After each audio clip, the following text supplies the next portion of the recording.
JDU के मंत्री अशोक चौधरी का बड़ा बयान। अपने विधायक को दी बड़ी नसीहत।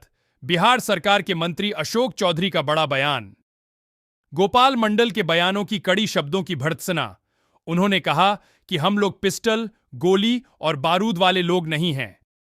हम लोग महात्मा गांधी के विचारों पर चलने वाले लोग हैं। वही कास्ट सर्वे के रिपोर्ट पर बीजेपी के द्वारा उठाए गए सवाल पर मंत्री अशोक चौधरी ने कहा कि देश में जब जब बड़ी क्रांति आती है, चाहे बाल विवाह हो, सती प्रथा हो, उन्हें पत्थर खाना पड़ा या उनके कपड़े उतार दिए गए हैं। ये देश का पहला राज्य जिसमें जातीय गणना हुई है।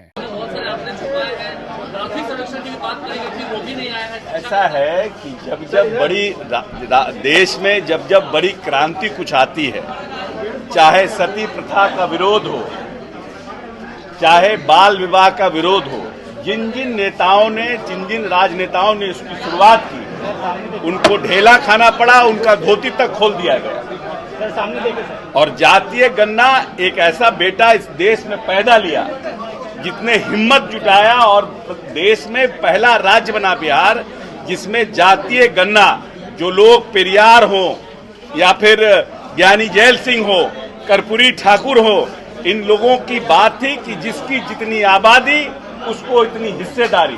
तो ये पितर पक्ष में जो पुण्य आत्मा ऊपर चले गए, वो निश्चित रूप से नीतीश कुमार जी को ऊपर से आशीर्वाद देते होंगे कि कोई ऐसा बेटा पैदा लिया जिसने जातीय गणना करने का हिम्मत किया। भारतीय जनता पार्टी के लोग शुरू से इसके विरोधी थे, और जब जब माननीय नेता ने दबाव दिया तब वो साथ गए, लेकिन फॉर्मेलिटी किए, और हर जगह से न्यायिक प्रक्रिया से लेकर जब जब हुआ उन्होंने व्यवधान पैदा करने का प्रयास किया। लेकिन उसके बावजूद भी नीतीश जी ने न्यायालय से लड़ते लड़ते सुप्रीम कोर्ट तक गए। सुप्रीम कोर्ट में केस पेंडिंग है, तब तक हमारा काम पूरा हो गया था और हमने जातीय गणना दिया।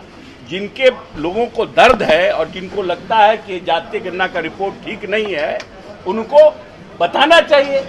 जहां अपील है वहां अपील करना चाहिए। लेकिन ये लोग तो जानबूझ करके जातीय गणना को भारतीय जनता पार्टी ने सपोर्टाज कराने का प्रयास किया।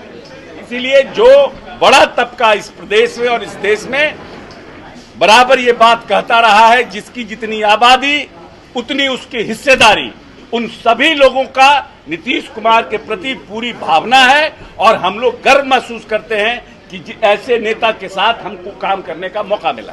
अगर आप अपने बच्चों के लिए एक ऐसा स्कूल चाहते हैं जो 10+2 तक एफिलिएटेड भी हो और जहां एजुकेशन बोझ ना लगे, तो एक बार ग्रीन गार्डन पब्लिक स्कूल जो हस्तारगंज में, वहां जरूर विजिट करें, और स्क्रीन पर नंबर दिया हुआ है, कॉल करके इंक्वायरी जरूर कर लें।